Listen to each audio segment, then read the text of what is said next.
Boa noite, sejam bem-vindos. Imagino que eu já esteja online, só para ter certeza. Isso. Bom, boa noite a todos, muito bem-vindos. Muito obrigado pela presença. As pessoas que, porventura, estiverem com alguma dificuldade para ver a conferência, por favor, atualizem a página, porque daí automaticamente já volta. Né? Alguns estão perguntando se a conferência ficará gravada. Sim, ela ficará gravada, estará depois disponível no canal do Instituto ESP. Bom, deixa eu me apresentar. Meu nome é Ferdinando Zapparoli, eu sou psicanalista em Londrina, no Paraná. Sou o diretor pedagógico do Instituto ESP, e o Instituto ESP, juntamente com a editora Agalma, né, faz, então, o lançamento desse livro, mais um lançamento, né? Os professores já devem ter feito tantas lives que eles já estão ficando quase youtubers de tantas vezes que eles estão participando dessas lives.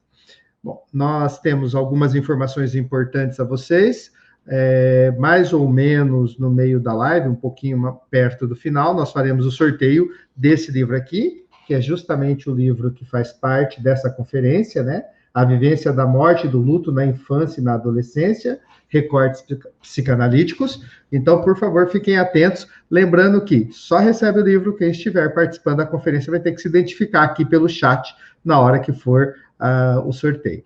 Bom, queria apresentar para vocês um pouco o Instituto ESP. O Instituto ESP é um instituto que vem se dedicando à pesquisa e ao ensino da psicanálise, da psicologia e da educação. Hoje, nós temos 2 cursos com matrículas abertas, 2 cursos de especialização. Um em Fundamentos da Psicanálise, que tem turmas presenciais em Londrina, em Curitiba e em São Paulo. E algumas vagas ainda na turma via streaming. E outro, que é Psicanálise com Crianças e Adolescentes, que tem turma presencial em Londrina e uma turma via streaming também com as matrículas abertas. O Instituto ESP, justamente como falei para vocês, ele promove alguns encontros muito interessantes também. Daqui a pouco, no chat, nós iremos colocar sobre um encontro que acontece a partir de amanhã, na quinta-feira à noite, na sexta-feira à noite e no sábado o dia inteiro, que será a primeira jornada internacional de psicanálise promovida pelo Instituto ESP. Né? Nós também temos, e eu queria só anunciar rapidamente para vocês, e depois nós vamos trabalhar, né, um pouco mais informando sobre isso, um projeto social que nós estamos lançando hoje, que é em parceria com o CEPAS, que é o Centro de Esperança por Amor Social, certo? É o Natal com Amor. E esse projeto, o nosso objetivo é arrecadar brinquedos, porque esse projeto que eu acabei de falar para vocês, esse Centro de Esperança por Amor Social, o CEPAS, ele atende 900 crianças com altos índices de vulnerabilidade. O nosso objetivo, então, é arrecadar brinquedos para que o Natal dessas crianças seja mais feliz. Nós vamos passar aqui, mais tarde também, informações de como vocês terão a possibilidade de colaborar conosco. Essa colaboração pode ser tanto na doação de brinquedos, que serão enviados a um endereço que eu vou falar para vocês, próximo do final da live, como também uma doação financeira, que pode ser de 2 formas, também irei informar vocês melhor. Certo? Esse projeto é muito interessante, considerando o acesso dessas crianças, que é daqui da nossa região, de Londrina. E esse centro, ele é muito sério. O trabalho que eles fazem aqui é muito interessante, certo? E eles, inclusive, trabalham tanto com as famílias, quanto com as crianças que eles atendem. Nesse momento, por exemplo, de pandemia, eles se mantiveram atuando, atendendo as famílias, passando alimentação, passando remédios e tudo mais o que for necessário. Sobre o livro, também nós passaremos daqui a pouco mais informações, porque eu não quero me estender muito na apresentação. Trarei agora à tela os nossos conferencistas de hoje, certo? E nós rapidamente faremos novamente nós passaremos daqui a pouco essas informações novamente. Então, primeiro, um dos organizadores do livro, o professor Alan Martins Moore. Opa! Boa noite. Olá, Ferdinando, boa noite. Boa noite a todos. Obrigado por essa chance de falar mais um pouquinho do nosso livro. Que bom, muito bem-vindo, professor. Professora Rosa Maria Marini Mariotto, bem-vinda, professora. Oi, boa noite a todos. É sempre um prazer estar aqui com vocês do ESP e com o pessoal que está nos assistindo para a gente falar um pouquinho sobre esse livro aí. Certo. Professora Rosa é professora dos nossos programas de especialização. Certo? E a professora Michele Cummers. Tudo bem, professora? Todos, obrigada, Ferdinando, Alana, Rosa, pelo lindo convite, acolhedor convite de participar de uma obra tão importante, tão necessária, ainda mais no momento atual que a gente vive no mundo e no nosso país. Bom, bem-vindos a todos. Professora Michele também é professora das nossas pós-graduações, né? Então, já conhecida de trabalho. Eu vou agora me ausentar da tela, deixarei vocês três à vontade, certo? E volta e meia eu apareço para informar alguma coisa ou para fazer algum andamento do trabalho. Lembrando, então, que lá, mais ou menos, entre a fala do professor Alain e da Michele, nós faremos um sorteio do livro, certo? Nós faremos uma pausinha para esse sorteio aí também. Então, fiquem à vontade. Muito obrigado pela presença de vocês. Só abrindo um parênteses rapidamente, por se tratar de um evento público, infelizmente não é possível a certificação, porque nós não temos controle de quem está assistindo ou não, né? Foram enviados para muitas pessoas, nós já estamos com mais de quase 300 pessoas online conosco, então fica muito complicado de fazer a certificação de um evento desse porte, ok? Mas a jornada, sim, a primeira jornada, né, internacional do Instituto ESP terá certificação, logo passaremos as informações para vocês. Bom trabalho, estarei de qualquer coisa. Bom, então coube a mim começar. Em primeiro lugar, eu quero agradecer à editora Ágama por ter aceito esse projeto, encabeçado pelo Alain e por mim. E eu, antes de falar umas questões mais teóricas, eu gostaria de contar para vocês um pouco da onde surgiu, né, qual foi o germe que fez nascer, né, que deu vida a um livro sobre a morte. Tá? Há um ano atrás, né, a Alain me convida para prefaciar o livro dele, Uma Flor para Tatal. Não sei se o Alain está com o livro, um livro belíssimo, infantil, né, dirigido ao público infantil, publicado pela editora Inverso. E nesse prefácio, nesse livro, duas situações, então, é a terceira vez que eu conto, mas eu acho que é importante contar, duas situações se apresentaram para nós. Uma foi a supressão do subtítulo do livro, A História de um Adeus, então ficou só Uma Flor para Tatal, e a segunda situação foi que o meu prefácio foi interditado, então eu tive que dar uma nova versão, talvez uma versão mais palatável para um livro sobre a morte. O que nos coloca essa questão. A morte é algo palatável, e a morte é algo palatável para as crianças, né? Então, acho que é importante pensar que a partir dessas dois elementos, um resto aí ficou, e que nos permitiu trazer ou pensar um projeto que pudesse colocar em questão, que pudesse fazer mais textura, que pudesse trabalhar com essa difícil e complexa relação com o luto, a morte, né? A morte, o luto na infância e na adolescência. Se vocês fizerem uma pesquisa rápida, vocês vão observar que, em termos de publicação de livro, há muito pouca coisa escrita sobre a teoria psicanalítica, né? A partir da teoria psicanalítica. A gente tem pouco material que faz esse alinhavo entre luto, morte e infância e adolescência. Então, isso já mostra a relevância dessa publicação.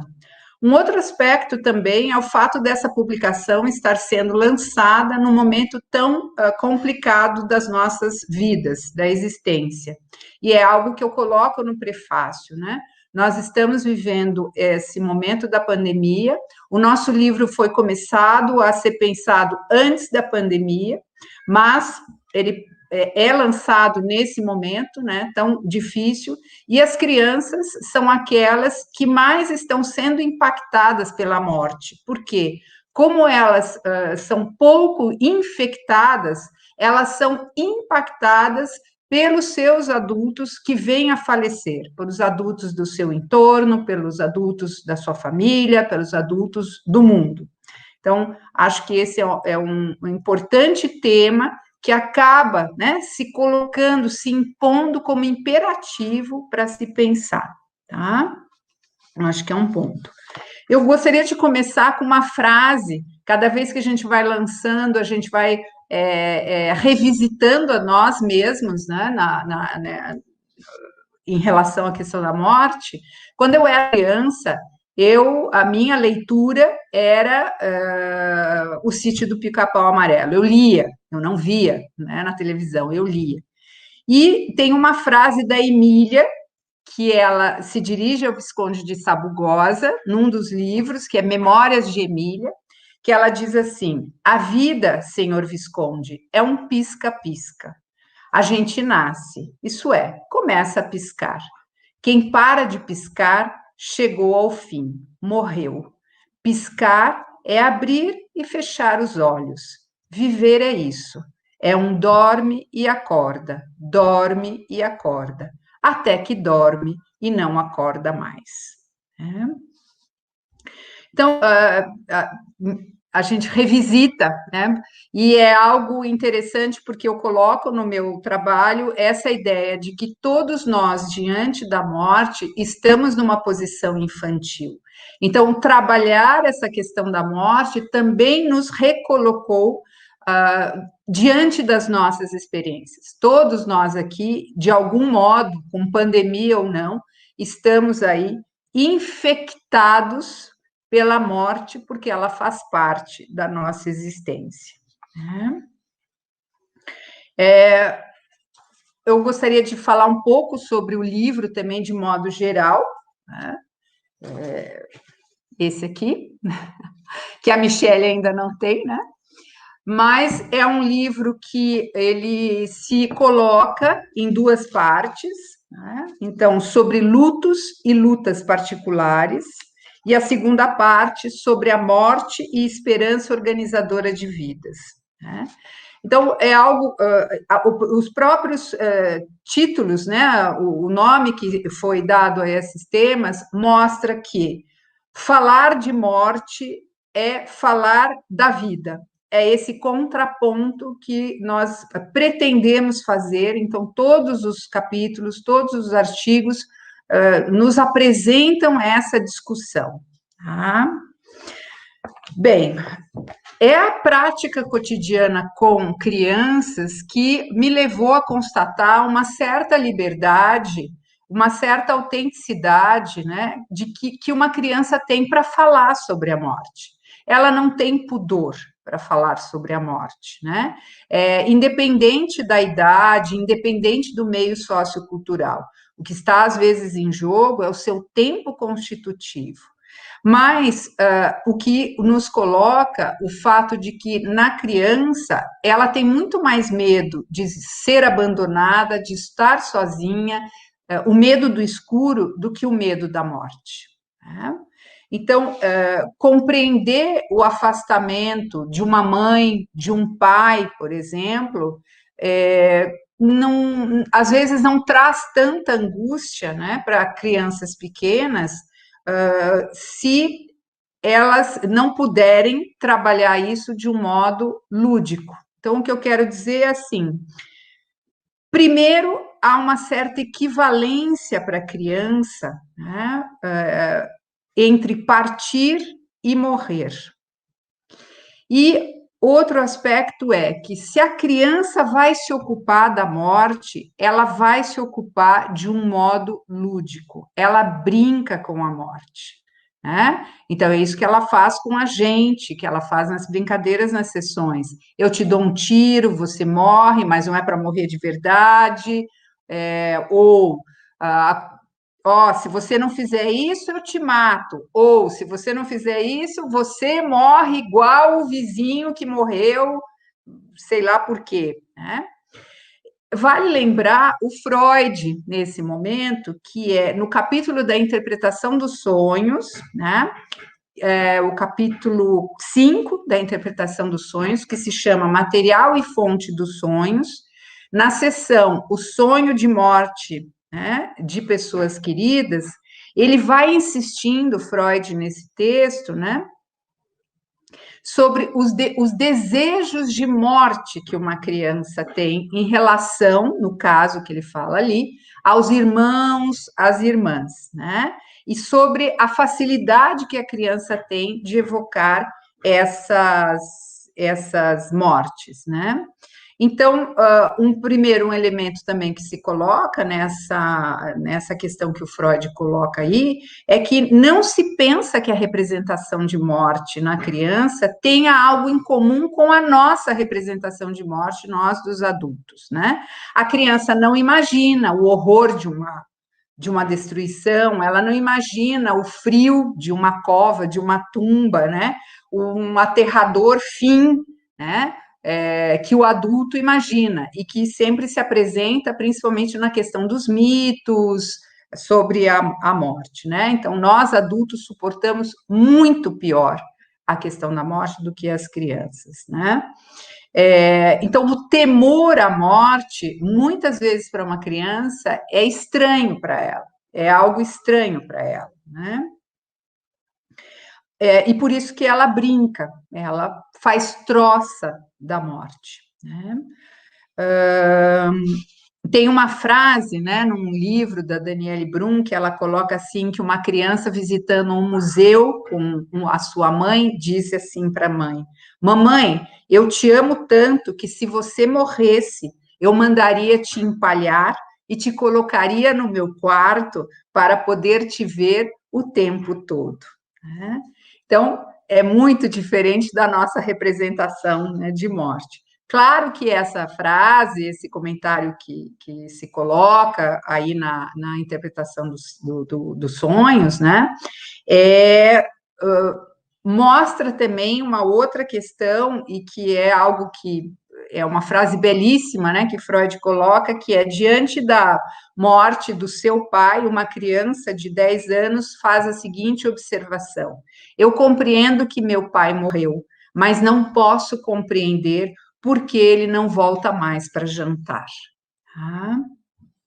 Então, eu vou me aproximando do tema que eu escolhi para escrever, que concerne ao meu capítulo, que é a morte de um genitor, né? Então, a morte de um pai, no caso em questão, é uma das experiências mais impactantes que uma criança pode viver com relação à questão da morte, né?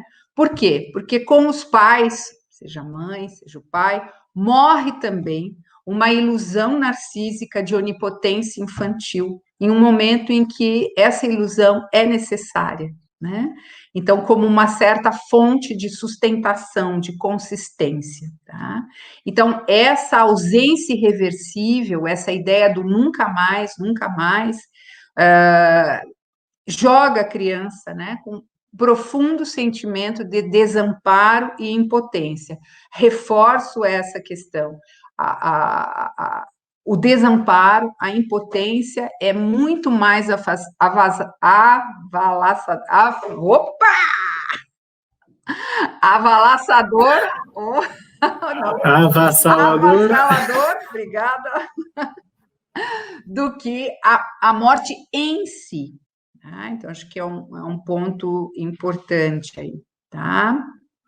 Então, a gente tem alguns temas, né, fazendo esse alinhavo com a questão que o Freud coloca, que é uma certa coexistência paradoxal da morte para a criança, né? Então, uma familiaridade interior com a morte e um pavor, tá? Por conta da questão do desamparo.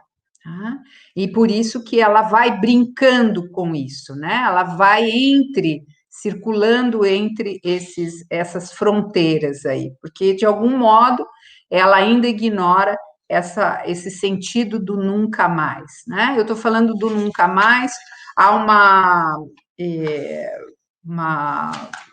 esse nunca mais, né? Tem um comentário de um livro, né? As Belas Lições, esse é o nome do livro, da Radmila Zigouris, né? Em que ela diz assim, quando uma criança pergunta para a sua avó, né, sobre o que seria a morte, e a avó responde: pense em sua mãe e diga a você mesma que você não a reverá mais, nunca mais, nunca, nunca mais, até que essas palavras se esvaziem de sentido, que você sinta o vazio e a vertigem em você mesma. E então se dará conta de que não pode imaginar a morte e compreenderá um pouco o que ela é. A clínica com crianças nos faz pensar até que ponto do nunca mais uma criança pode ir. As crianças me ensinam diariamente que a inscrição desse nunca mais será sempre mais, né? Sempre restará algo por não se inscrever. O que, de antemão, eu já coloco essa questão de que todo luto é uma conclusão inconclusiva, principalmente nos tempos da infância, né? Esse luto será revisitado a cada tempo em que isso se relançará na vida da criança, né? Antecipando uma certeza para sempre suficientemente incerta, tá? Nesse sentido,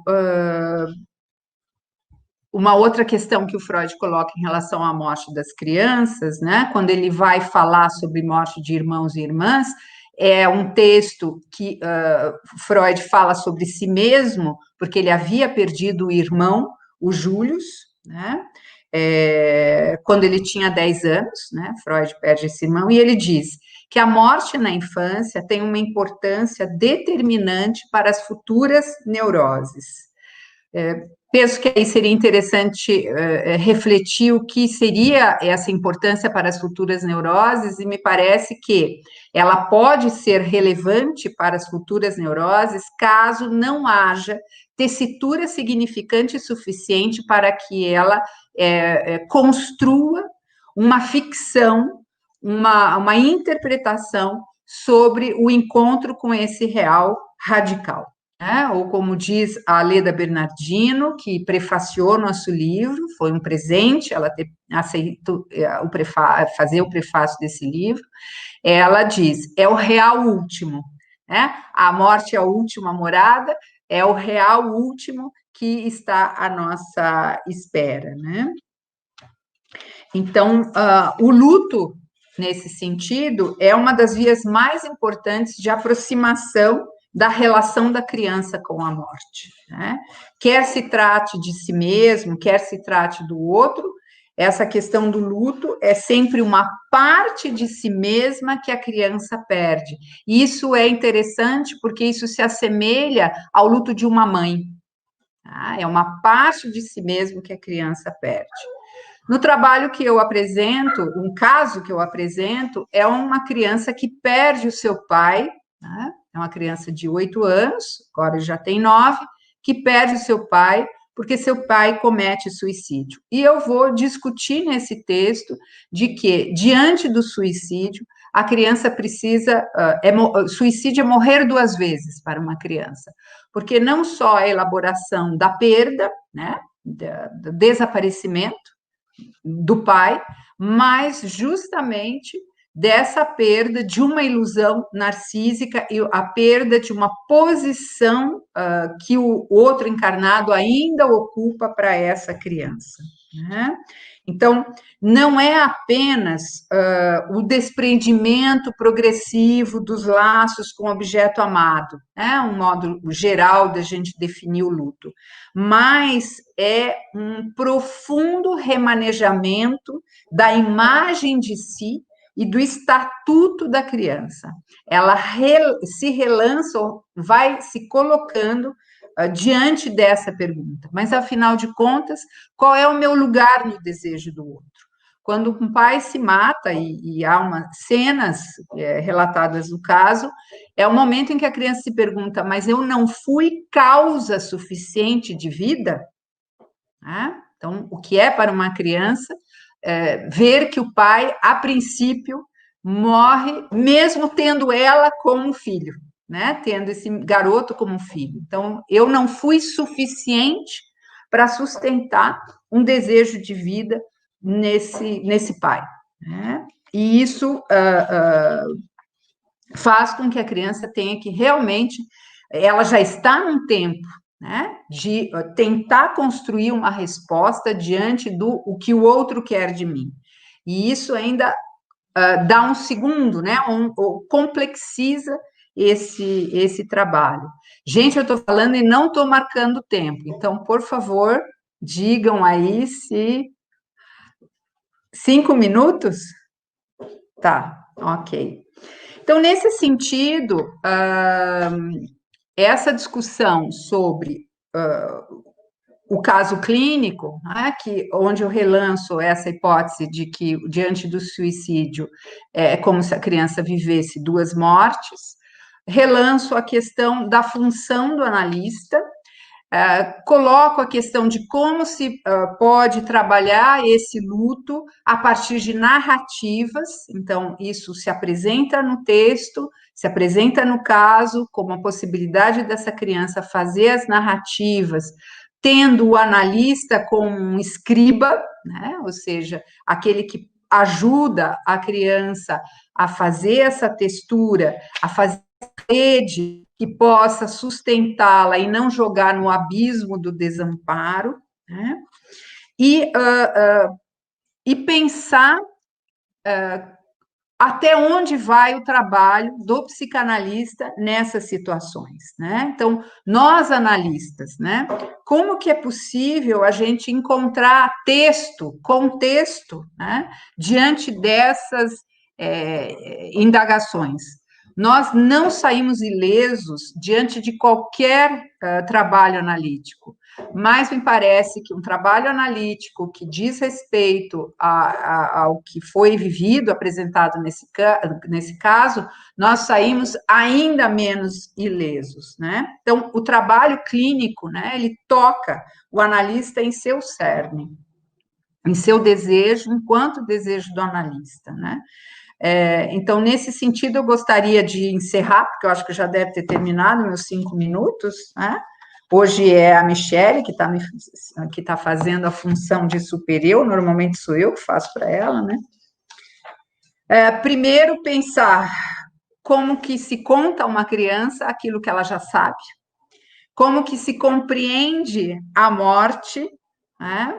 Se é que ela já não compreende, como que é possível concluir algo que jamais se conclui, né? E aí, eu gostaria de encerrar pensando nessa posição do analista, que é, os presentes que um analista ganha não brilham, não têm gosto bom, não nos adornam, não cheiram nada bem. Somos, assim, lata de lixo, que recebe diariamente os restos, né, de um sujeito ou seus excessos, e que fedem carniça. Sigamos em frente, apostando que esses rebotalhos do horror da existência, que nos atiram em forma de palavras, de lágrimas, de desenhos, de brincadeiras, às vezes não tão lúdicas assim, são o de mais precioso, o que de mais precioso um sujeito porta, e justamente por isso se colocam como modo de recostura, tessitura. Tá? Então, acho que é isso, e aí tocamos, seguimos. Vivamos. Primeiro, tudo bem? Eu voltei. Eu quero colocar aqui, muitas pessoas estão perguntando, eu vou colocar aqui, coloquei no chat, e agora está na tela também, como vocês têm acesso ao livro. Estamos em Black Friday na Agalma, perdão, e nós temos, então, o livro está R$ 48,75. Opa! Então, aproveitem, entre no site. A editora não cobra frete, né, para mandar o livro. Então, eu recebi, para fazer inveja para a Michele também, Michele, eu tenho. Eu tenho, até com marca-página. Certo? Então, só para tirar essa informação. E, professora, foram, assim, uma sequência de umas 6 perguntas. Eu não sei se você consegue responder muito rapidamente isso, mas por que o prefácio foi interditado? Todo mundo quer saber.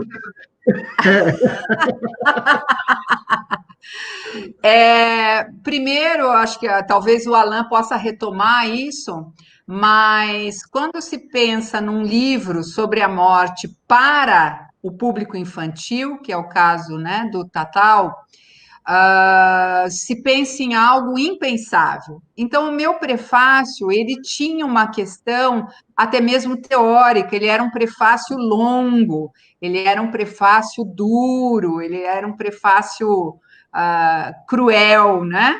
E eu refiz esse prefácio para que as crianças também pudessem ler de modo mais palatável.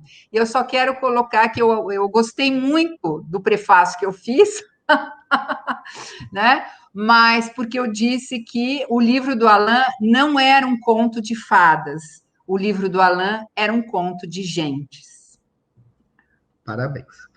Muito bom. Então tá. Só lembrando que lá pelas entre 20h30, 20h40, faremos o sorteio do livro, tá ok? Agora, Alain, fique à vontade. Está saindo novamente. Acho que é a Michelle agora, né, Mi? Quer falar? Vou deixar a Michelle falar, eu entro por último, então. Obrigado, Fer. Seu microfone. O meu, mas quem me bloqueou foi o Ferdinando, não fui eu. Eu estou mobilizado aqui pela fala da Rosa. Já está aberto. Uma mensagem assim de última hora. Já está aberto. Vamos lá. Bom, pessoal, boa noite. Queria novamente agradecer a Rosa Alain pelo prazer imenso de participar dessa obra tão importante. E por que ela é importante? Não só em função de virtude da pandemia, deixa eu me acertar aqui com a minha câmera, mas em virtude fundamentalmente disso que a Rosa chama, não é um prefácio que foi interditado, é de alguma maneira uma morte que é interditada e não falada nos tempos atuais. Eu estou aqui com um livro do Graciliano Ramos, só tenho esse aqui, Ângela da Galma, viu? Para mostrar, ó. E essa obra clássica, escrita, é uma autobiografia escrita em 1945, em que o Graciliano Ramos narra a sua infância. E tem uma passagem muito linda que eu queria achar, Rosa, promovida pela tua fala agora, de imediato, em que ele conta um pouco o impacto que ele teve quando, na sua infância, ele, então, o Graciliano Ramos, para quem não sabe, eu já falei dele em alguns momentos, ele ficou em Paris, me impactou muito, que me impulsionou na escrita da minha tese de doutorado também, e obviamente que tem a ver um pouco com o meu percurso profissional, né? E é bonito porque ele conta, então, do encontro com um menino. Ele era muito tímido, demorou muito a ler e escrever, muito aprisionado na família, o Graciliano Ramos, tanto que ele foi se alfabetizar apenas aos 9 anos de idade. Não se alfabetizou na escola, mas fora dela, né? Num outro momento eu pude contar um pouco do modo que ele se alfabetizou, mas ele fala de uma ele e esse amigo andava de bicicleta, e para quem teve essa infância, deve lembrar um pouco disso. Eu passei por isso. Essa coisa, os amiguinhos vinham chamar para andar de bicicleta, a gente ia. E veja, esse ir um pouco o encontro com a morte, com esse do não saber, com esse encontro com o vazio, com esse encontro com o impossível, onde os nossos pais não sabiam onde a gente estava, um encontro com o perigo, e ele narra uma cena de que então eles entram numa casa que acabava de pegar fogo e dentro tinha uma negra, enfim, que morreu carbonizada, e ele narra com muitos detalhes a impressão e a sensação que ele teve ao se confrontar com o corpo dessa negra. É interessante porque, escutando uma paciente hoje, enfim, no consultório, ela me conta algo muito importante, e que fala um pouco dessa sensação, ou dessa questão que se coloca para nós atualmente, que é um pouco isso de, diria, que na verdade o que a Rosa traz é que a morte é muito mais um problema coletivo do que individual. é muito mais um problema do laço social do que um problema individual, porque a grande questão é, quer dizer, qual é o lugar que nós damos para a morte? Veja, porque quando Freud, em Totem e Tabu, vai falar do mito da horda primeva para pensar o nascimento da civilização, ele fala do nascimento da civilização a partir da morte de um pai. A partir da morte de um pai que, na verdade, Rosa e Alan, eu gosto de conversar, é bom que vocês estão aqui comigo, eu vou conversando, porque eu acho importante isso, né, falar um pouco a partir disso que a fala da Rosa me provocou, a partir desse, que, na verdade, quer dizer, né, o pai da horda não era um pai, era uma mãe toda gozante. Ou seja, não interditada pela cultura e que, na verdade, submetia os filhos aos seus caprichos. Né? E é interessante que o Freud vai dizer, quer dizer, o nascimento da cultura se dá justamente a partir da morte deste, né? E na colocação deste, a introdução de totem e a inscrição de um tabu, ele vai, né, dizer como aquilo que vai inscrever de alguma maneira as regras, né, civilizatórias. Agora é interessante porque quando a Rosa falou ali daquela passagem do Freud, né,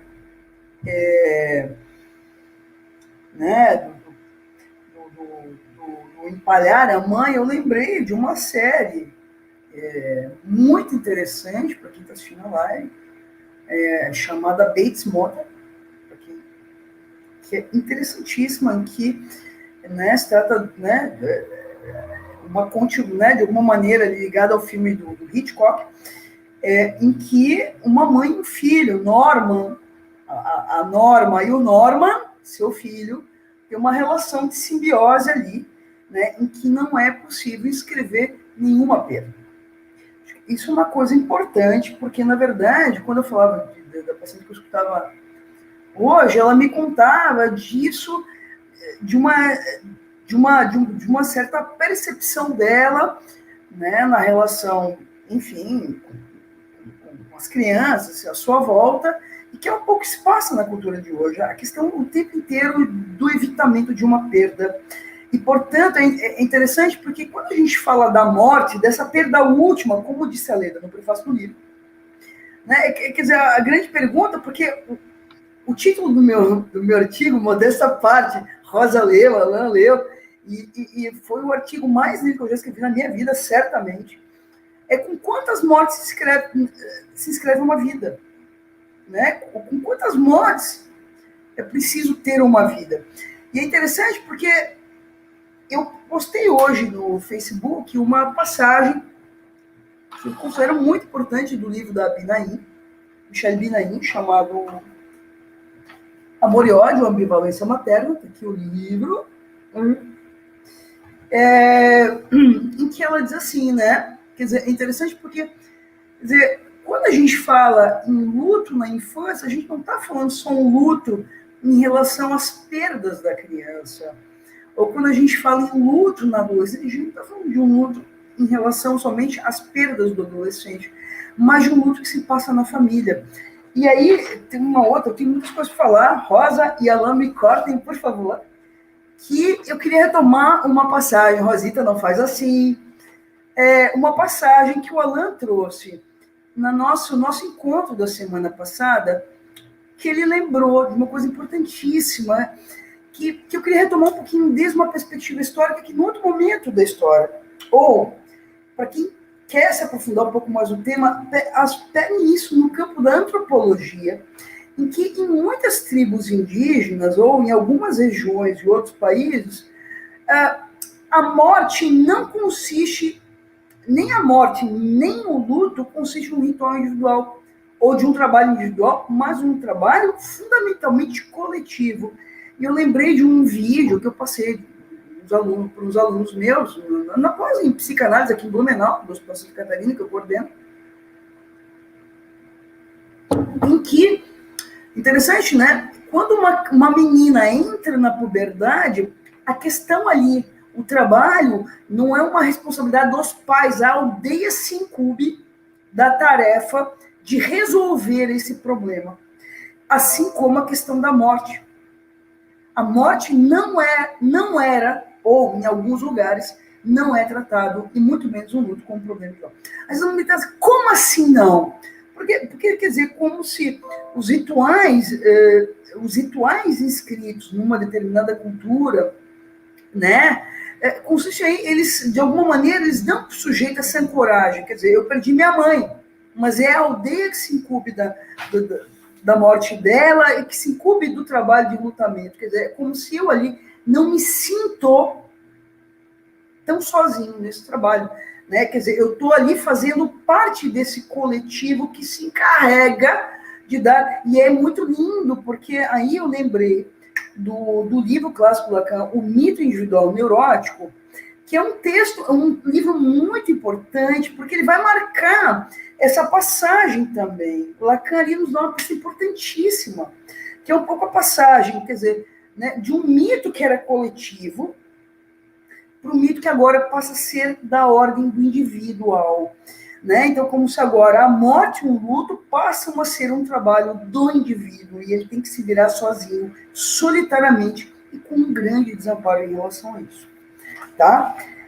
E é interessante porque, quer dizer, quando, né, na modernidade, quando é que isso se produz? Fundamentalmente, eu já vou voltar na citação da Bina aí, tá? Quando é que isso se produz? Fundamentalmente, quando se produz uma privatização da família. Quer dizer, e é interessante que essa privatização da família começa, ou o fechamento dela para o social, começa a se produzir a partir do momento que a criança começa a assumir o lugar da Vossa Majestade bebê. Esse é o grande paradoxo. A partir do momento que a criança começa a assumir o lugar da Vossa Majestade bebê dentro da família, a partir do surgimento do individualismo, a família começa a se fechar para se proteger narcisicamente da incidência do social, o que a lança num profundo desamparo, que é o que o autor do Mal-Estar da Subjetivação, me escapou agora, do livrinho verde, Mal-Estar da Subjetivação, vai trabalhar um pouco, quer dizer, como, e mais vários outros autores, o Lebrun, enfim, vários outros, o Jean-Pierre Lebrun, no livrinho verde mostra na subjetivação, né? Quer dizer, ao mesmo tempo a família se protege, mas ela é lançada num profundo desamparo, né? E aí é interessante porque, como se agora a cultura não chegasse mais à criança através do grande rodo social, mas ela começa a passar por uma fantasmática parental. Quer dizer, e é disso que a psicanálise vai tratar. Quer dizer, né, justamente dessa fantasmática e do lugar que a criança vem ocupar nessa fantasmática parental. Agora, quando a gente se pergunta, né, do lugar da morte, do luto na infância, quer dizer, a gente tem que se perguntar fundamentalmente, primeiro, qual é o lugar da falta no lar social? Né? Qual é o lugar da falta e da perda numa família? Né? E como é que se resolve isso numa determinada cultura? É interessante porque na cultura, no lar social atual, como é que se resolve a questão da perda? Perdeu, comprou. Perdeu o celular hoje, compra outro amanhã. Quer dizer, tem algo aí da ordem de um certo desmentido em que a falta, quer dizer, é como se o tempo inteiro a gente tivesse a ilusão que a falta não precisa se inscrever. Né? Então, quer dizer, isso em relação aos objetos. E aí a passagem da minha paciente é uma passagem interessante, que ela conta uma passagem que diz assim, né? Porque aí com a fulana, não é que a gente não dizia não, a gente tirava de vista o objeto. Olha que lindo a fala dela. Quer dizer, como se tirando o objeto de vista da criança, ela iria esquecer do objeto, mas na verdade ela não esquecia do objeto. Ela passava a reivindicar novos outros objetos. Né? Então, o que eu estou falando em relação a isso? Quer dizer, isso também nos dá pistas que o mundo, como se vai lidar com uma perda última dessa, como essa, a morte, também diz respeito a um lugar que essas outras perdas foram tendo na vida de uma família, na vida de um sujeito, na vida, enfim, de uma criança. Acho que essa é uma questão fundamental. Outra questão importante, né? E aí eu venho aqui para a questão que o luto, na verdade, em questão não é só da criança, né? Mas, na verdade, quer dizer, o primeiro luto em questão é o luto da criança como objeto do ideal parental. Primeira questão. E aí retomo, então, aqui a citação da Binaim, que eu postei hoje no Facebook para provocar os colegas, né? Olha que linda a citação dela. A criança percebe a presença do que Lacan chama de objeto A no fantasma. A tomada do bebê no discurso que o precede passa por um tempo de alienação ao desejo do grande outro.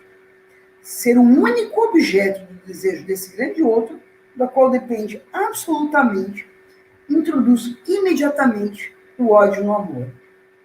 Tratar-se-á de odiar esse grande outro do qual depende absolutamente, ou seja, de forma vital, mas de amá-lo, mesmo assim, por medo de que esse ódio o leve à perda. De que, por ser odiado, ela o abandone. Eis aqui, talvez, um dos aspectos que situam alienação, separação e um movimento desde já ambivalente.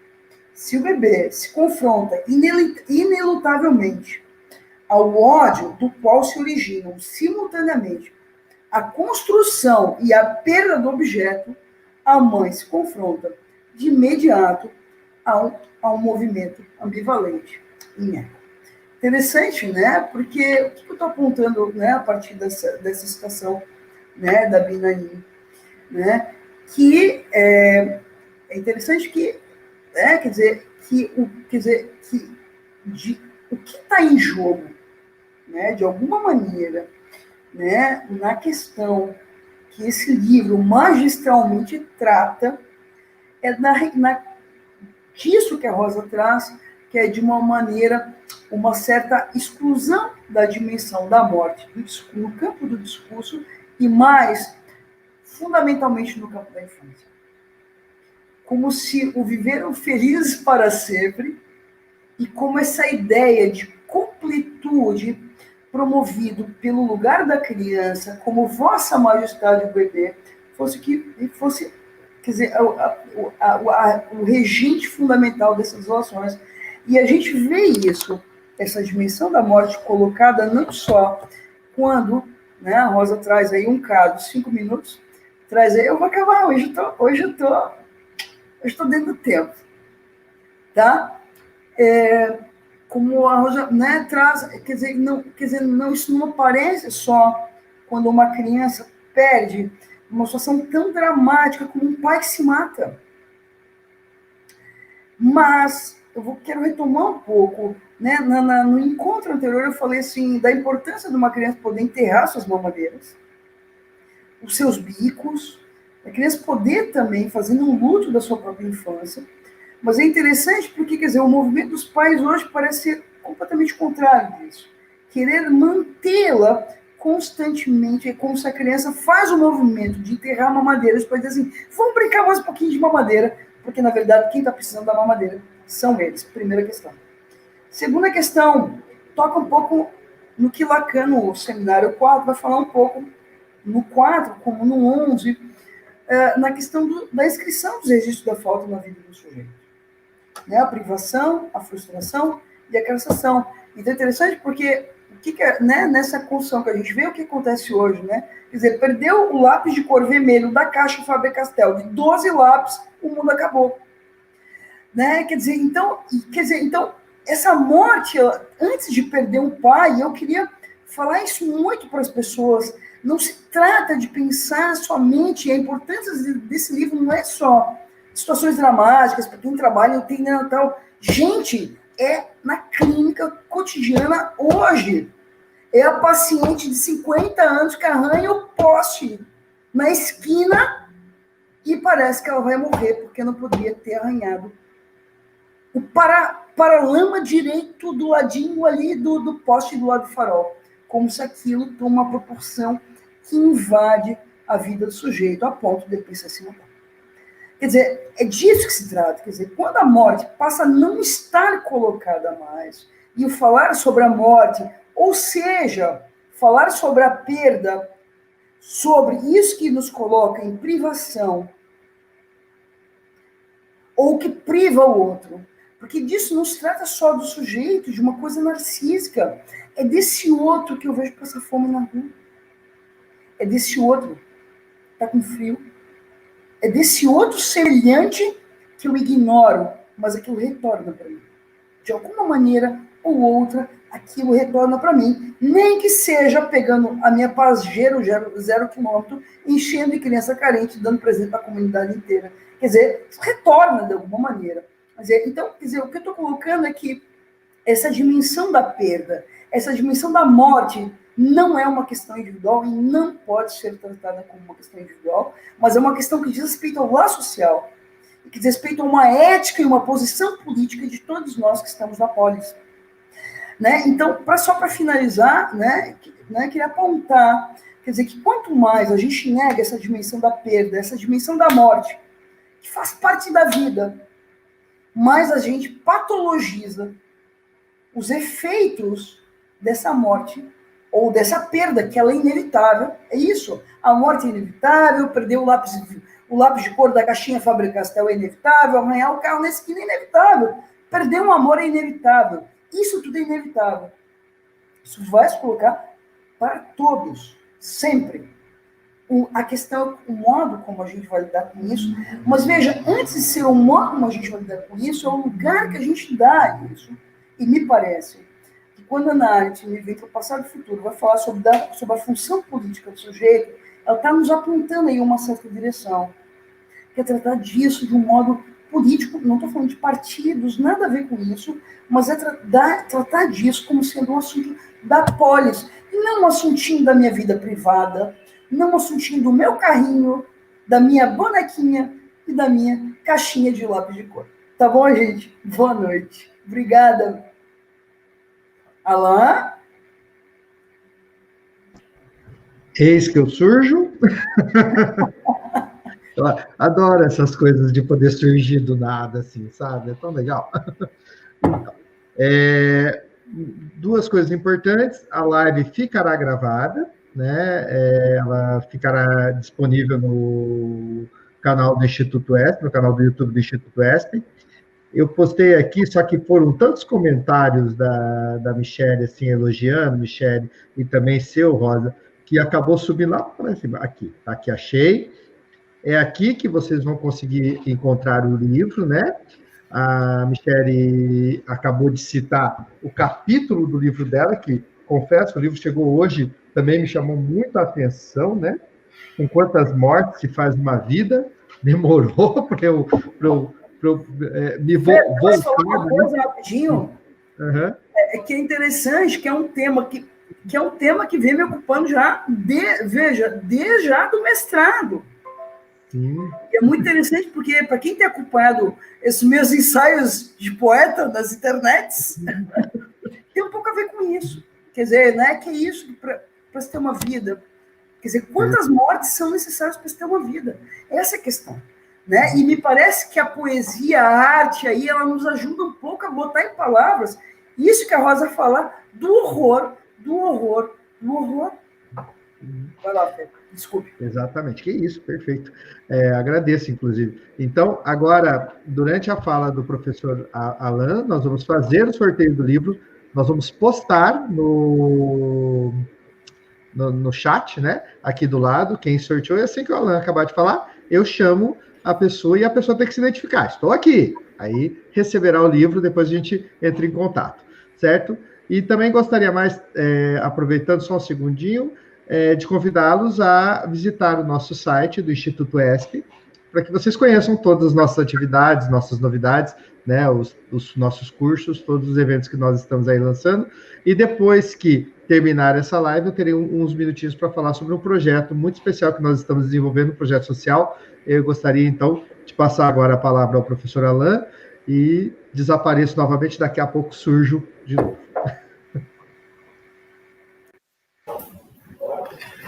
Obrigado, gente. Bom, maldade, né, me colocar para falar por último depois de vocês, mas tudo bem, já estou acostumado com isso. Pelo menos tem um lançamento, então as pessoas vão ser obrigadas a continuar aí me escutando se quiserem o livro, né? É uma vantagem. Alguma vantagem tem que ter.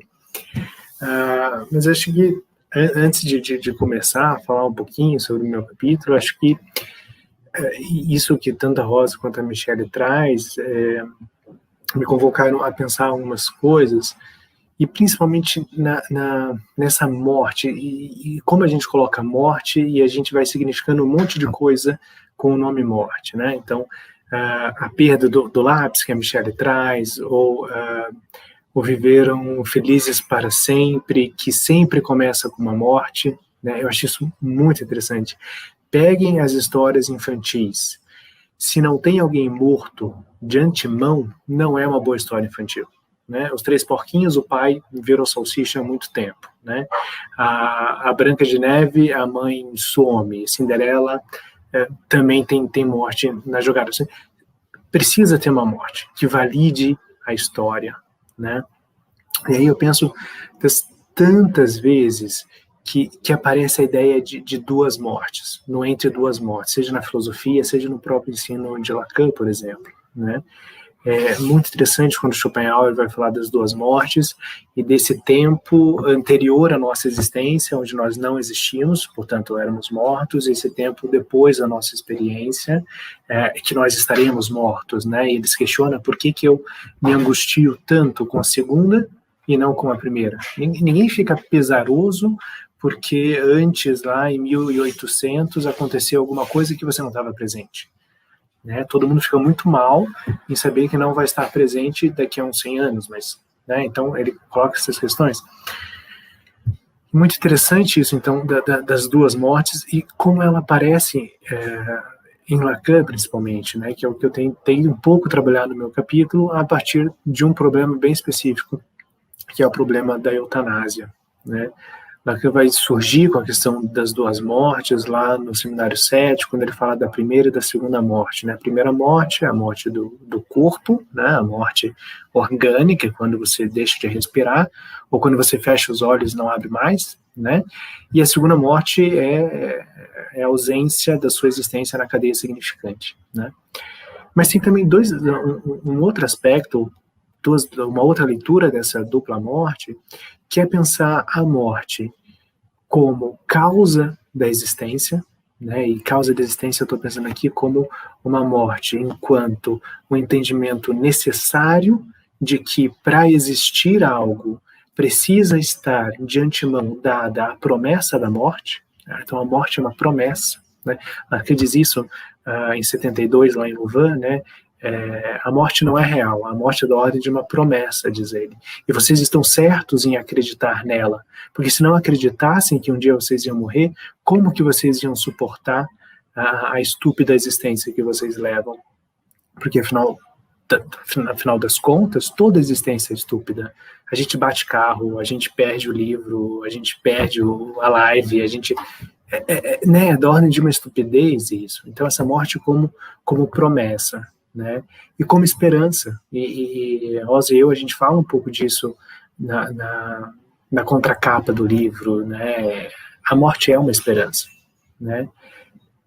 Uma angustiante esperança, não à toa o último presente de Pandora, né?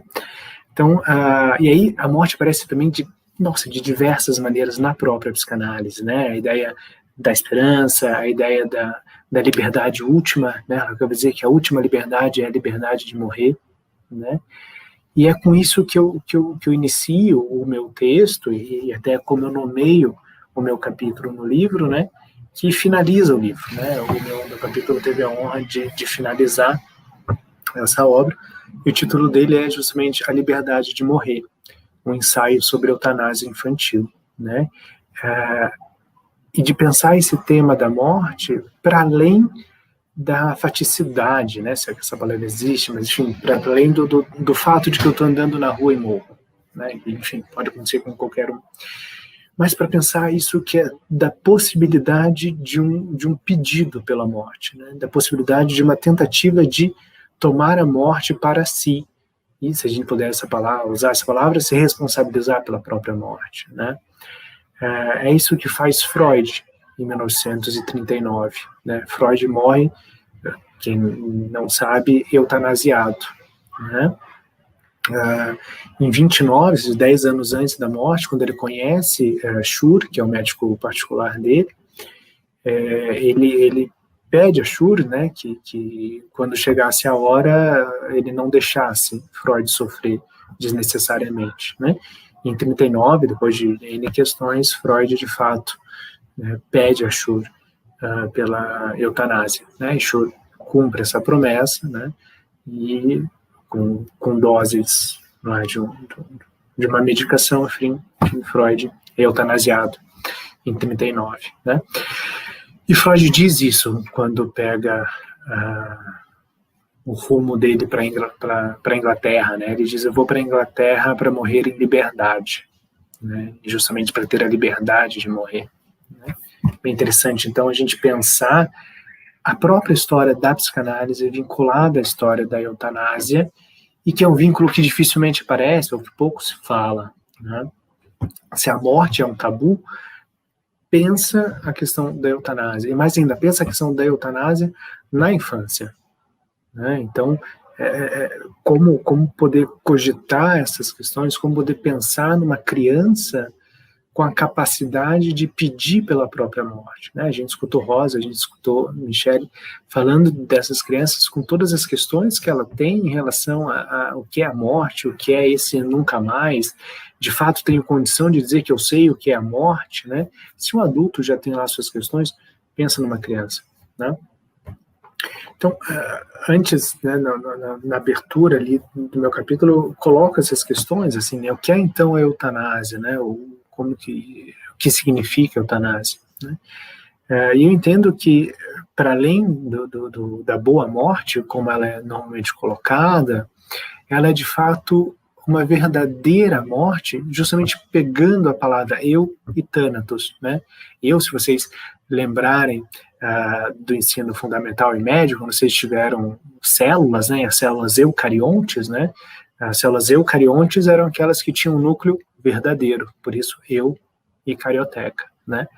Então, a eutanásia é justamente a verdadeira morte, ou o verdadeiro caminho para a saída da vida. E por que verdadeiro? Porque ele é da ordem de um pedido, talvez até de um desejo, se a gente puder dizer isso. Mas já de antemão colocando que ele é bem diferente, se não completamente diferente do suicídio.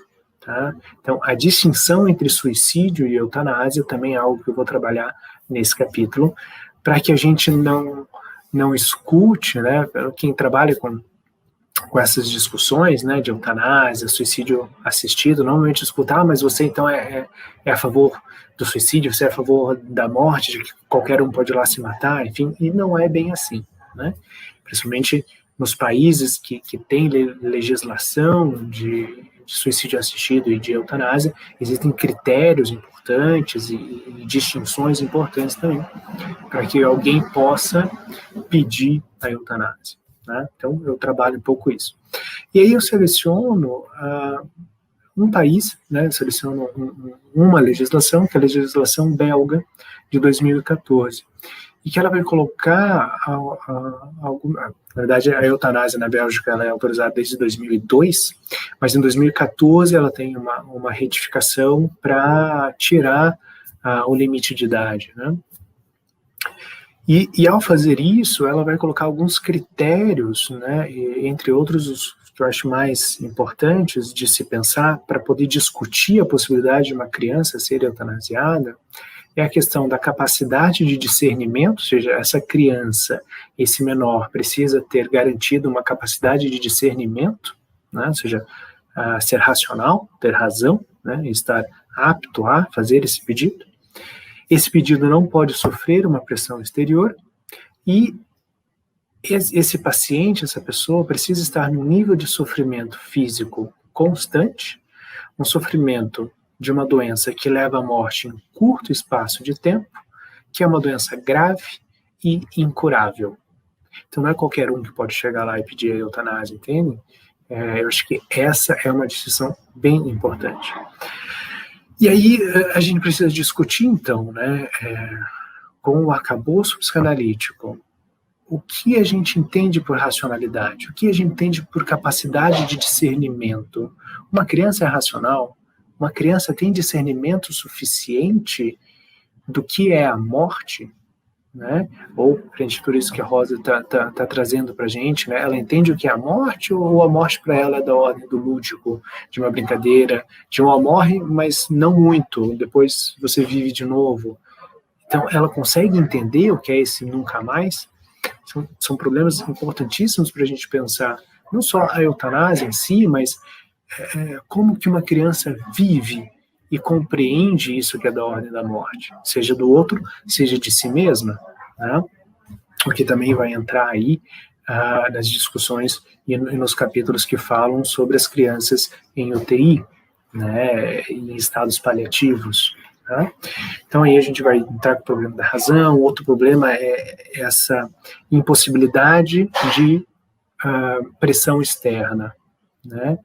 E bom, a Kay já falou para a gente da distinção entre o sintoma da criança e o sintoma na criança, e como a criança pode tomar desse outro questões que não são delas para se colocar aí, né, a serviço disso. Então, até onde uma criança que pede pela eutanásia, ela faz isso por si, ou ela faz isso para agradar o desejo de morte desses pais? Né? Seja um desejo agressivo, seja por conta de um sofrimento extremo que esses pais já não suportam mais ver. Né? Então, esse pedido é de quem? Da criança ou do outro verbalizado pela boca da criança? Né? Também é um problema de ser pensado, a ser pensado. Né? Bom, e aí toda a distinção necessária, né, entre o que eu estava falando sobre o suicídio em si, né, não suicídio assistido, e a eutanásia e o suicídio assistido. Né? E aí eu vou falar um pouquinho dessa ideia, dessa maneira de ler o suicídio como uma passagem ao ato, né? Como uma objetificação de si e uma possibilidade de destruir o objeto que se tornou. Né? Lacan vai falar um pouquinho disso lá no seminário 10 sobre angústia. Freud fala disso no caso de uma jovem homossexual, e de como essa pessoa, esse indivíduo, esse sujeito, enfim, se apaga dessa posição de sujeito para se tornar um puro objeto. E objetos podem ser jogados da janela, objetos podem ser destruídos. Né? Então é um pouco disso que eu estou pensando aí, a questão do suicídio. Diferente da eutanásia. Por quê? Porque a eutanásia não é uma ação desesperada, né? Mas é um pedido. E a Michelle falou bem lá no início, né, sobre a discussão que a gente teve na outra live sobre essa morte e essas questões no social. Né? A eutanásia é um pedido ao outro social para que esse outro valide a sua vida frente a esse sofrimento extremado. Né? E, sei lá, tem um colega meu que diz que eu sou muito romântico quando falo de eutanásia, então eu tenho que tomar cuidado com isso. Mas olha que bonito, né? Olha que bonito, né? Eu estou pedindo a esse social, que foi de onde eu vim, lembrando que eu existo antes do meu nascimento como bolinho de carne, né? A linguagem já está aí dado, né? E as questões já estão postas antes desse nascimento. Então eu peço para esse outro social que valide a minha existência e que valide a impossibilidade de existir mais. Né? Porque se a gente for lembrar e pensar, sei lá, em Heidegger, em Ney, né, que falam sobre a morte, a morte ela tem sempre uma dupla face. Né? Ela é inevitável, porém incerta. Né? Ou seja, ela é impossível de se escapar, né? Todos a receberemos, né? Mas a gente não sabe quando. Então, para que a morte seja morte, ela precisa ser inevitável, porém incerta. Por um paciente apto a pedir eutanásia, um paciente terminal, vamos chamar assim, já não existe mais a incerteza do tempo. ela está aí, ela está batendo a porta. Né? Então, já houve uma modificação disso que é a morte, e aí, consequentemente, houve uma modificação disso que é a vida. Esse paciente que tem data para morrer, né? Claro que data aqui a gente está colocando algo um pouco mais amplo, né? Ele vive, ele tem vida, né? E se isso não é vida, o que impede do social validar a sua existência com a eutanásia, né, frente a esse pedido? Então, essas questões um pouco que eu tento trabalhar, né, e o que eu posso concluir, né, mesmo que brevemente, porque eu, a princípio, enquanto procurei, não vi nenhum, acho que o Michele tá me apontando. 1 minuto? Tô acabando. Não? Ah, você quer fazer uma pergunta? Tá bom, beleza. É que eu estava com outra tela que só viu o dedo. Então, frente a tudo isso, né? Então, é possível pensar que uma criança é capaz de pedir a eutanásia, né? E frente a tudo isso que a Rosa disse, a Michele também trouxe, eu diria que não, né? E não porque ela não tem condições, ou não, enfim, legalmente seria incapaz, mas porque para uma criança a morte é dessa ordem que a Rosa trouxe, né? Morre, mas vive, né? A angústia dela é muito mais por não ver aquela pessoa do que de fato por compreender a morte, a finitude, o cosmos, sabe lá Deus o que, né? Então ela ainda não tem condição de entender isso. Agora, quando ela tem essa condição, ou seja, quando para um sujeito a morte entra na jogada, ou seja, o entendimento da finitude entra na jogada, esse sujeito não é mais uma criança. Ele é outra coisa. Né? Ele é ponte. Né? Por isso que daí eu faço a comparação entre ou a diferença, né, do suicídio como passagem ao ato e da eutanásia como um ato de passagem. Né? E pensando nas passagens, nas tribos, né, e tudo isso que a Michele também trouxe. Porque quando alguém já é capaz de pedir a eutanásia sabendo o que está pedindo, é porque a morte e a consciência da morte já entrou na jogada, e aí eu já não tenho mais uma criança.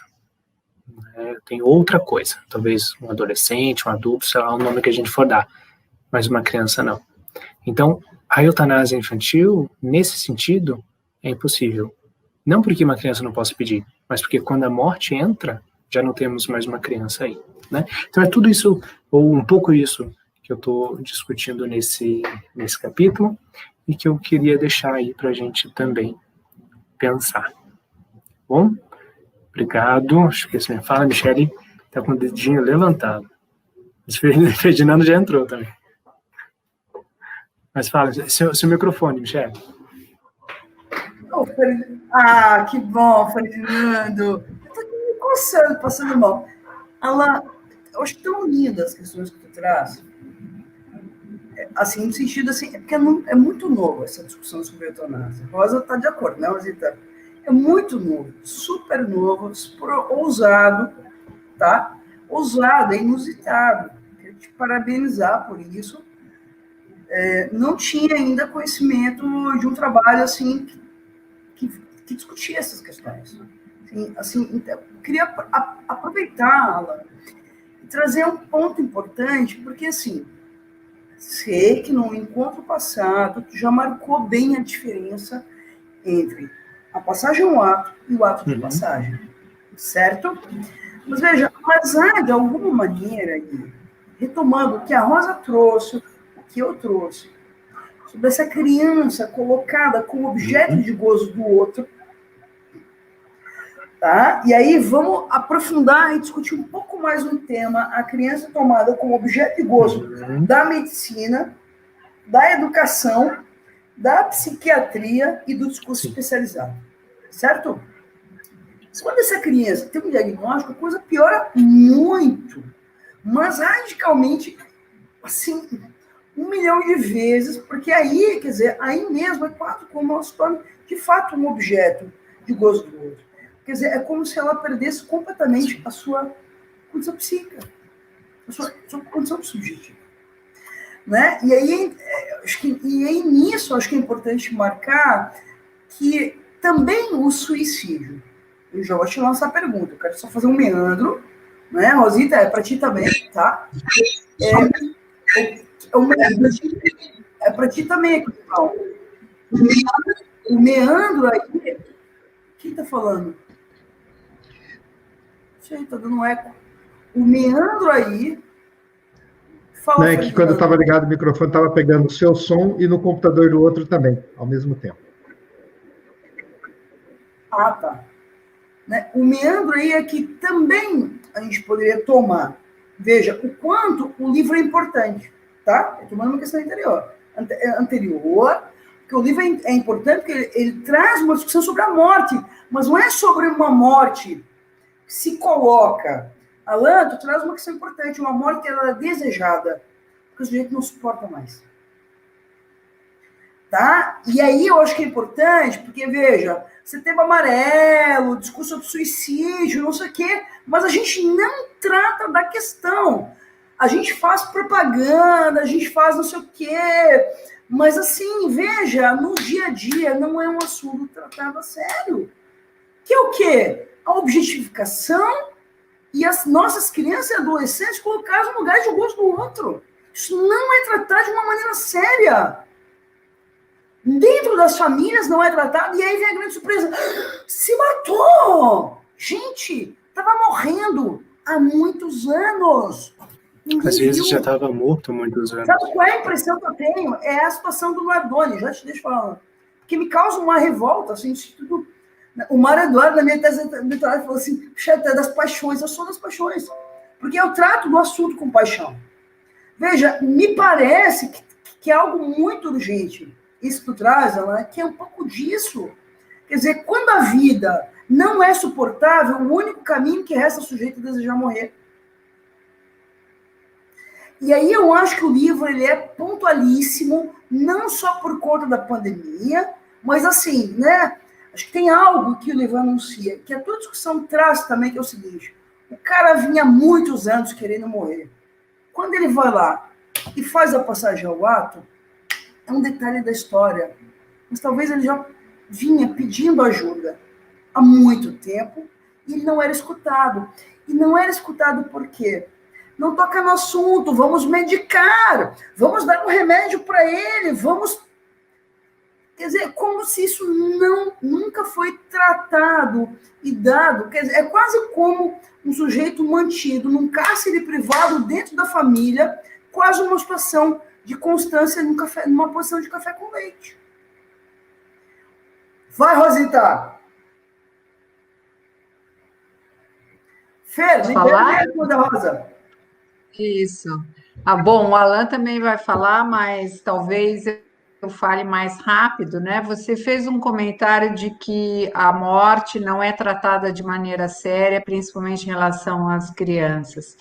Porque eu acho que a relação da criança com a morte comporta sempre algo de selvagem, de primitivo e de não convencional. Então, é isso que é insuportável. Né? Então, a criança, ela escancara para o adulto isso. Então, o que é insuportável já é a criança. Primeiro ponto. Segundo ponto, nós não temos mais lugar para a criança hoje, no sentido daquilo que ela impõe ao adulto, o trabalho que ela exige do adulto, né, em direção a ela. E uma criança que se ocupe da morte ou falar de morte com a criança, isso fica mais ainda na ordem do insuportável, porque é matar esta criança narcísica.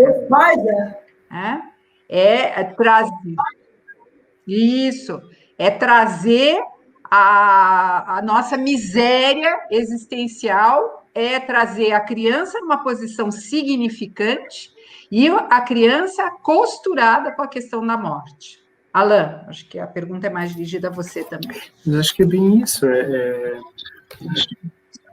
quando a gente pensa, né, nessas questões do suicídio, de fato, eu gosto muito de pensar a partir do Alberto Camus, né, que vai dizer que é uma impossibilidade de reconhecer o absurdo da existência, né, e Lacan e Camus já se encontraram algumas vezes, pelo menos tem fotos deles. Só um detalhezinho que eu lembrei, quando eu estive em Londres, na casa do Freud, ficou muito marcado para mim a vida dele, para fugir do nazismo, uma coisa.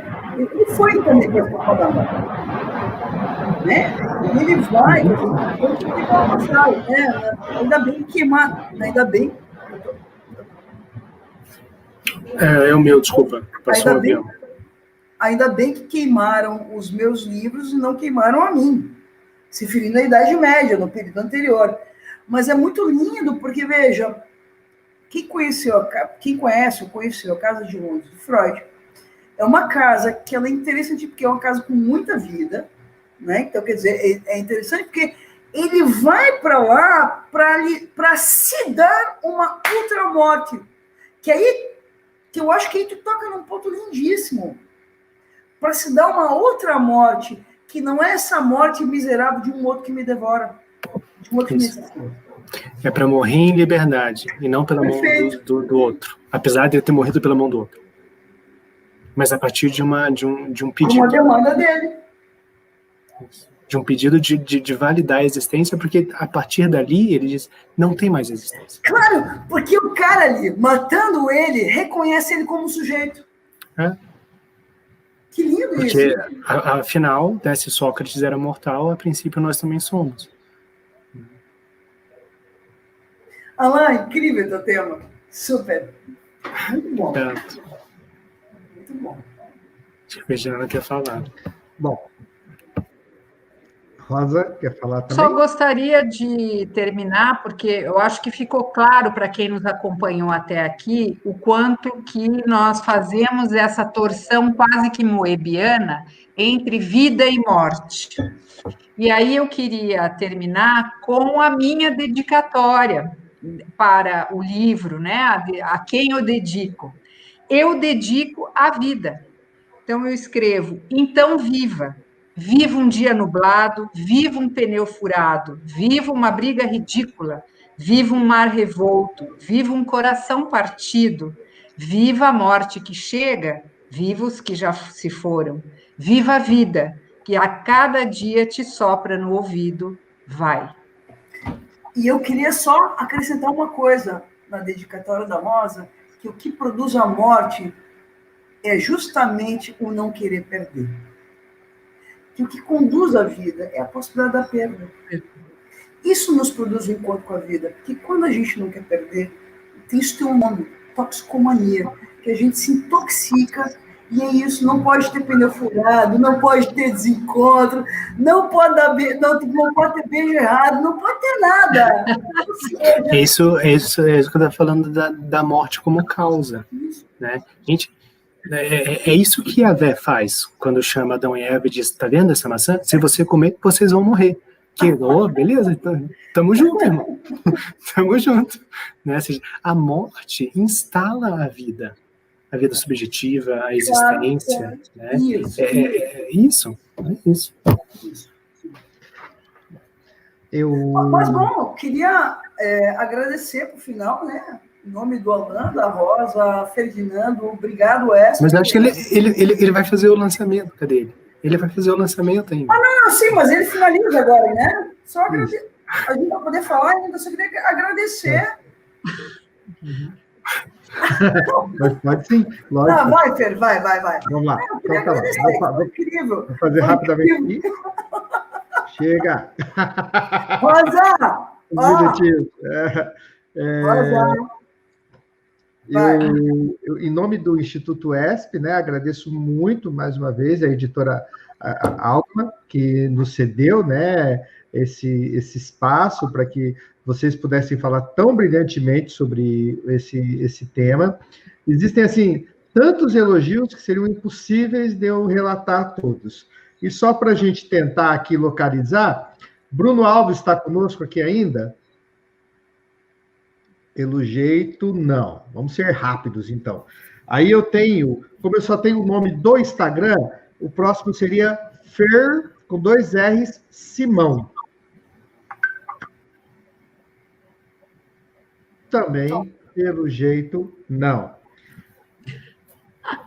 Luzia Meurer. Olha que belezinha. Eu acho que o livro vai para a Michelle, que não ganhou dela ainda. É a Michelle que não ganhou dela. Bom, aí nós temos a dificuldade que eu estou tendo aqui. Diego. Ali, a Luzia deu presente. A Luzia está aí.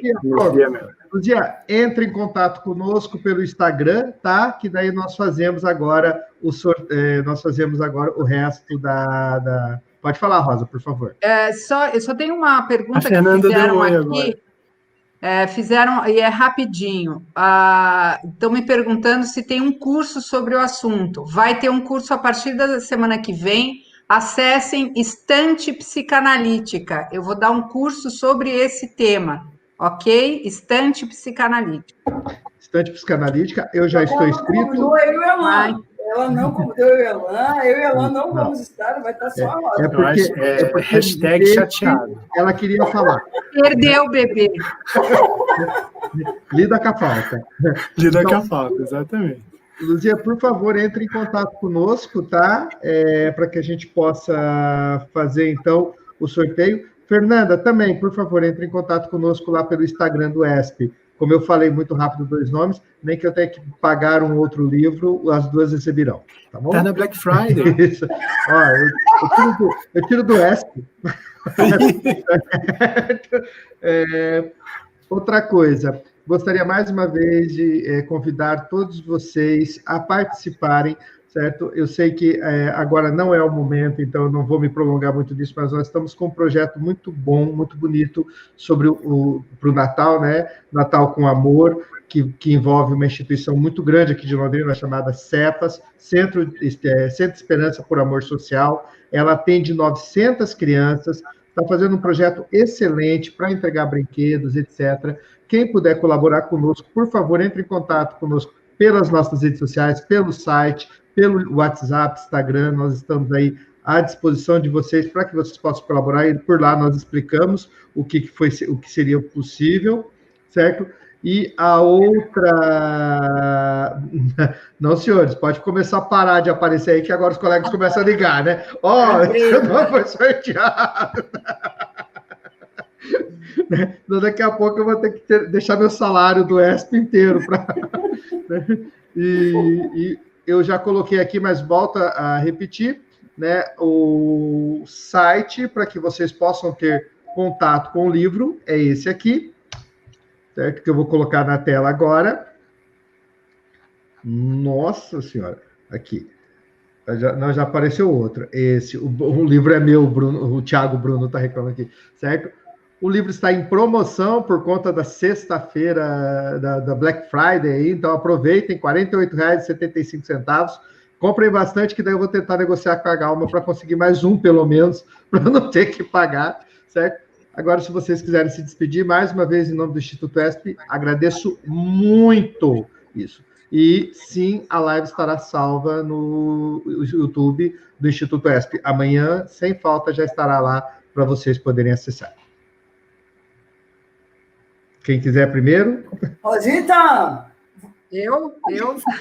Vou finalizar com o coraçãozinho, vai, todo mundo, vai.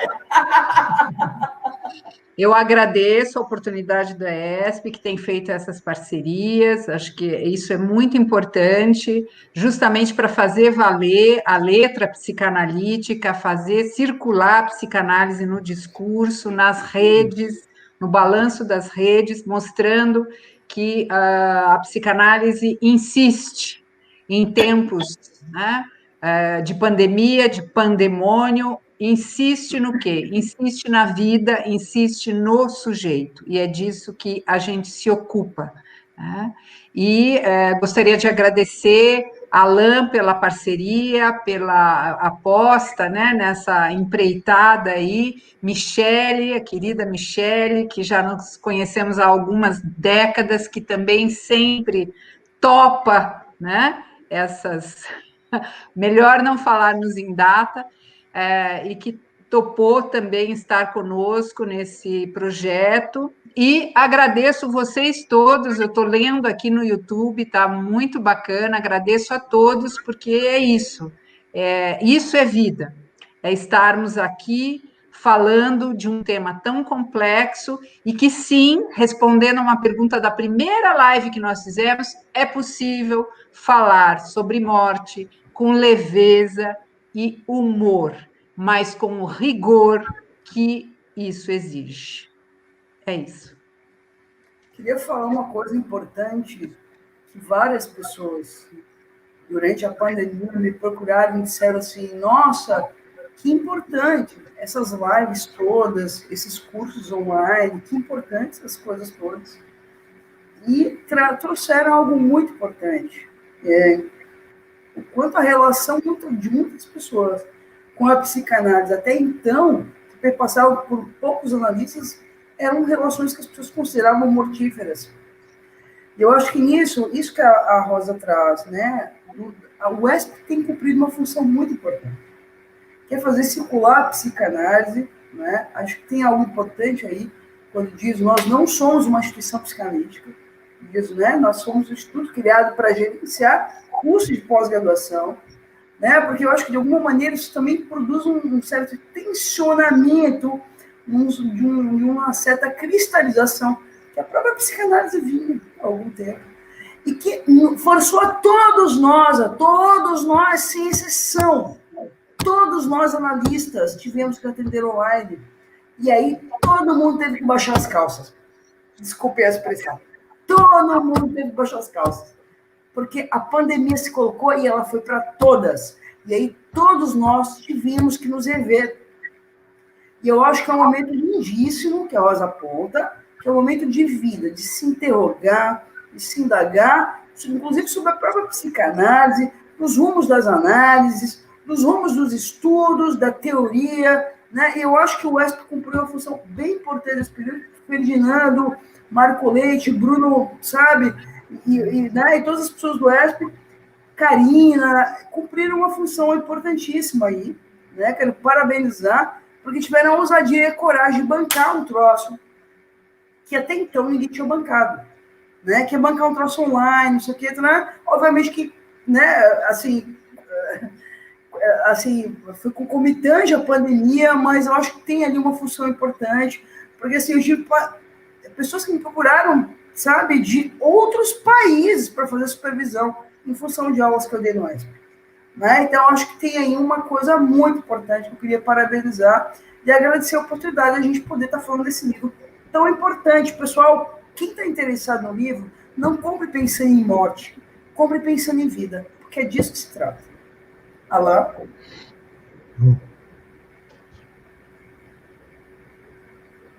Pronto. Só agradecer mesmo, primeiro a Rosa, né, que topou esse desafio e essa brincadeira, porque no final das contas é isso, né? O que a gente faz entre uma morte e outra? A gente brinca, né? A gente brinca. Então ela topou mais uma brincadeira nesse meio do caminho, a Ágama, Michele, todos os outros autores, né? A gente tem, são 15 capítulos. Rosa, tem o nosso livro! Tem um livro organizado por mim, pela Rosa Mariotto, pelo Marco Antônio Coutinho Jorge, pela Galma também, que vai sair no próximo ano, organizado pela Rosa Mariotto, pelo Marco Antônio Coutinho Jorge, do Rio de Janeiro, chamado Psicanálise, Clínica e Cultura. Mais uma live. Mais uma live. Obrigado, Esp, também, Ferdinando, pessoal. É isso. Eu, mais uma vez, agradeço. Michele, Rosa, Alain, quando o pessoal do ESP falar com vocês, fala que eu sou muito fofinho, que eu prometi 3 livros até agora, eu não quero, mas chega, gente, eu não vou prometer mais livro, tá? O Bruno, a Fernanda e a Luzia, o livro de vocês está garantido, podem falar comigo, eu vou dar um jeito. Me viro aqui. certo? Mais uma vez, eu agradeço muito o trabalho de vocês, a disposição de vocês estarem aqui conosco. Existem um monte de elogios. Aqui a Jéssica está falando que eu sou fofo. Isso, todo mundo fala lá, porque se eu for mandado embora do ESP, vai ficar complicada a coisa, né? Mas agradeço muito, mais uma vez, a disposição de vocês. E eu tenho que fechar a live, gente, que o Alan tem outra live agora, eu acho, e a Michelle já está com o paciente na porta. Certo? Muito obrigado, gente. Até a próxima. Bom trabalho com vocês. Alan. Tchau, Michelle, Rosa, Ferdinando, pessoal. Até mais. Obrigado. Boa noite.